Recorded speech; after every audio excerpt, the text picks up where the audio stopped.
Nous accueillons tout de suite en plateau Santiago Lefebvre, cofondateur de Change Now. Bonjour. Et Dimitri Carbonel, fondateur et président de Livosphère. Bonjour. Bonjour Dimitri. Bonjour.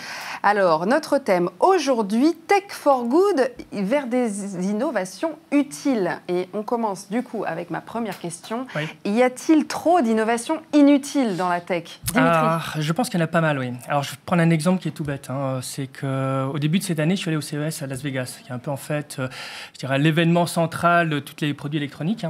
Et donc, j'ai réalisé un article sur le site Livosphère où j'analyse l'ensemble des innovations utiles.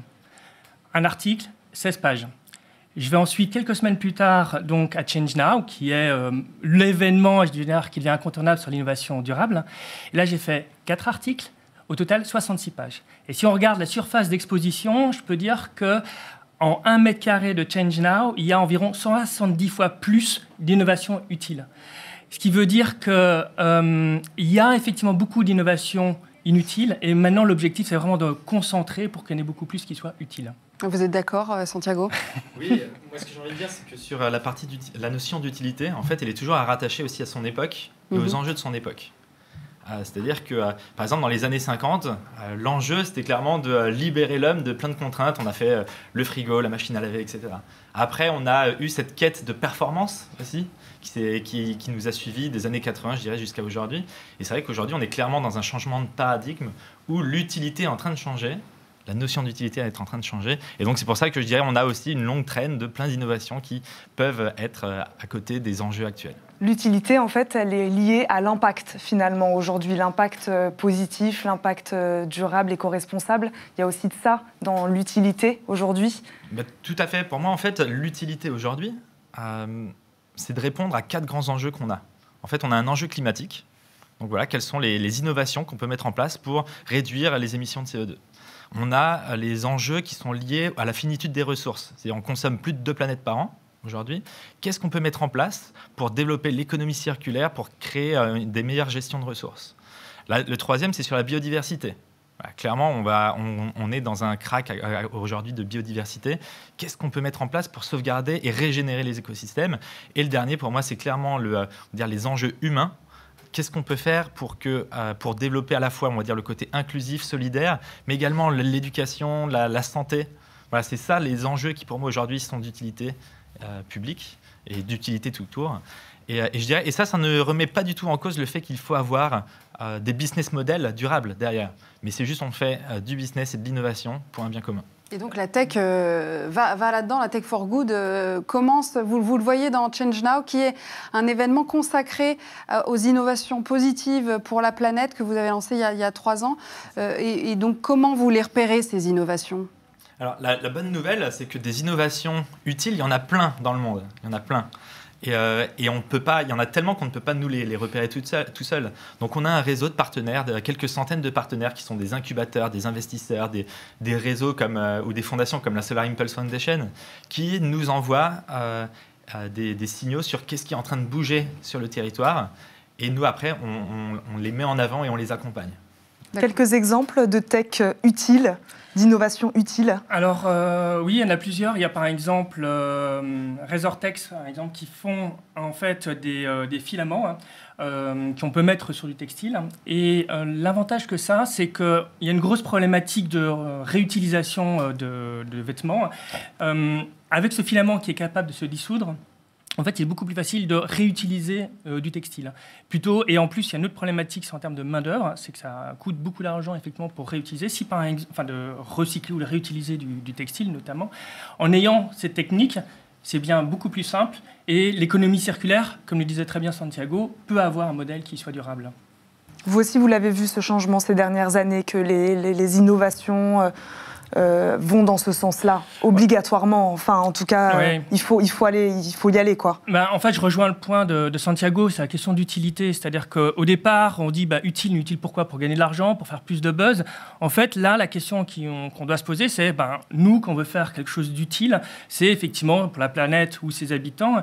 Et il y a une manière toute simple, même pour quelqu'un qui lance son entreprise, qui innove, de se dire, OK, est-ce que ça répond à au moins un ou plusieurs des objectifs de développement durable de l'ONU?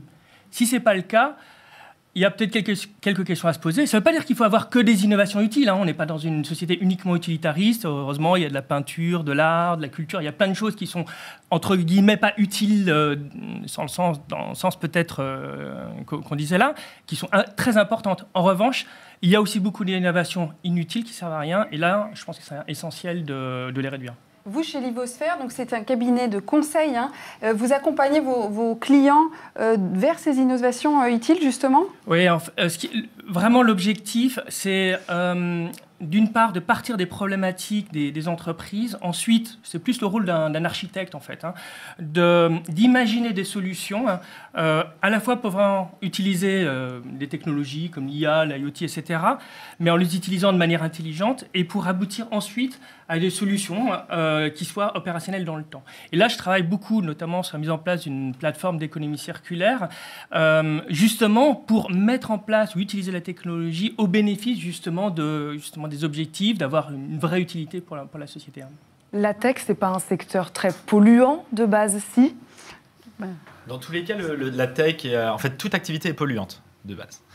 Aujourd'hui, maintenant, le tech, si on dit que la tech, c'est le digital, plus particulièrement, ce qui pour moi en fait n'est pas forcément la bonne définition puisque tech c'est plus large que ça encore. Oui. Mais si on s'attache au digital, je crois ça a déjà dépassé l'ensemble de l'impact de l'ensemble du trafic aérien lorsqu'il était à son maximum avant le Covid.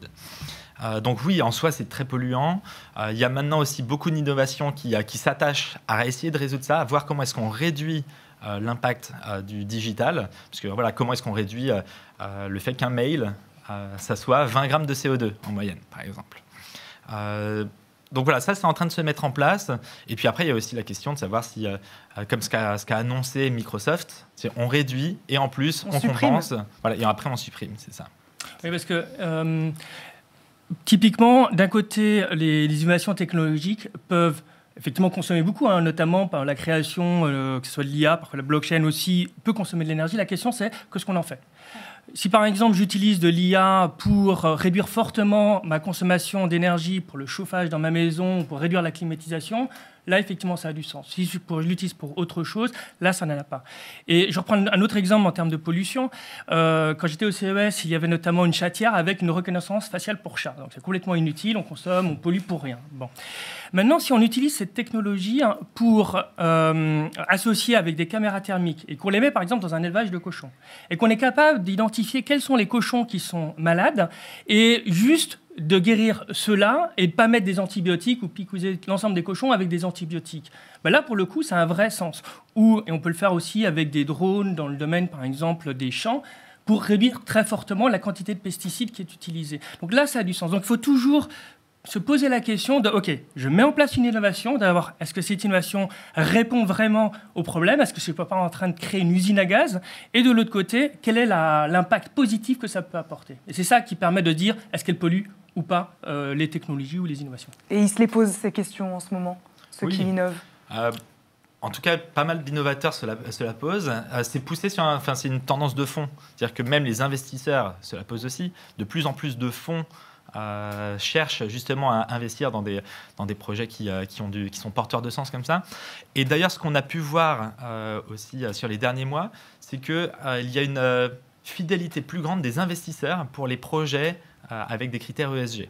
Voilà. Donc ça aussi, c'est intéressant à voir. C'est que c'est porté à la fois par les innovateurs, par des grands groupes, par des investisseurs, et après, comme on a vu avec aussi la Convention citoyenne, par tout le monde. Et juste une initiative que je trouve qui est très intéressante, c'est Roxane Varza, qui est à la tête de Station F, qui a décidé que ces critères-là étaient indispensables pour rentrer en tant que start-up au sein de Station F. Et donc, c'est un point qui est central. Donc, ça veut dire qu'effectivement, entre guillemets, on shift, on bascule vers effectivement ce monde-là. Ce sera le mot de la fin. Merci beaucoup à tous les deux d'avoir débattu avec nous aujourd'hui. Merci beaucoup.